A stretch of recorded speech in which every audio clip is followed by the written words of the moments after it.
మిత్రమా, ఒక విషయం మాత్రం బాగా గుర్తుపెట్టుకో. నిన్ను వాళ్ళు వదిలేసి వెళ్ళారనంటే నువ్వేమీ కోల్పోలేదు. నీ విలువైన స్నేహాన్ని వాళ్లే కోల్పోయారు. నీ మంచి మనసుని వాళ్లే కోల్పోయారు.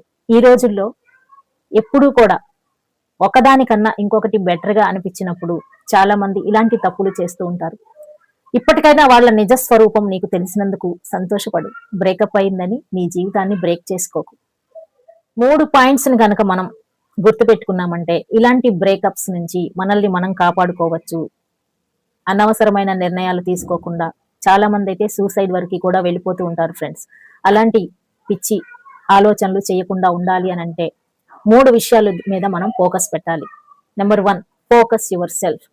నీ గురించి నువ్వు ఫోకస్ చేయటం నేర్చుకో. జీవితంలో సాధించాల్సినవి చాలా ఉన్నాయి. ఈ బ్రేకప్ అనేది ఒక చిన్న విషయం మాత్రమే. దీనికోసం మనసుని పాడు చేసుకున్నావంటే జీవితంలో ముందుకెళ్ళటానికి కష్టపడతావు. నీ పాత హాబీస్ ఏంటి? నువ్వు భవిష్యత్తు కోసం ఏం ప్రణాళికలు వేసుకుంటున్నావు? మరోసారి ఇలాంటి బ్రేకప్స్ జరగకుండా ఉండాలంటే ఏం చేయాలి? ఇప్పుడు మీకు ఇక్కడ ఒక ఆలోచన రావచ్చు. ఏమిటంటే, ప్రేమ ఒక్కసారే పుడుతుంది, ఒక్కసారే వస్తుంది జీవితంలో. ఇటువంటి సిల్లీ కబుర్లు మాత్రం అస్సలు చెప్పకండి. ఆ సమయానికి అలా అనిపిస్తుంది, కానీ ఎప్పుడూ కూడా ప్రేమ ఒకసారే పుడుతుంది, ఒకసారే చచ్చిపోతుంది, ఇలాంటి తొక్కలో డైలాగులన్నీ మాత్రం మాట్లాడుతూ కూర్చున్నారంటే జీవితం వేస్ట్ అయిపోతుంది. ఆ సమయానికి మీకు వాళ్ళ మీద ప్రేమ అనిపించి ఉండవచ్చు, కానీ మీకు నిజమైన ప్రేమ ఇంకా తారసపడలేదని అర్థం.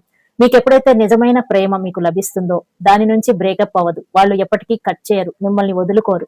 ఇటువంటిది నిజమైన ప్రేమ ఇంకా మీకు లభించలేదని అర్థం. జీవితం ఇప్పుడే స్టార్ట్ అయింది. ఇక నీ ప్రయాణాన్ని మొదలుపెట్టు. నీ భవిష్యత్తు నీ చేతుల్లోనే. Remember, your journey has just begun and your future in your hands.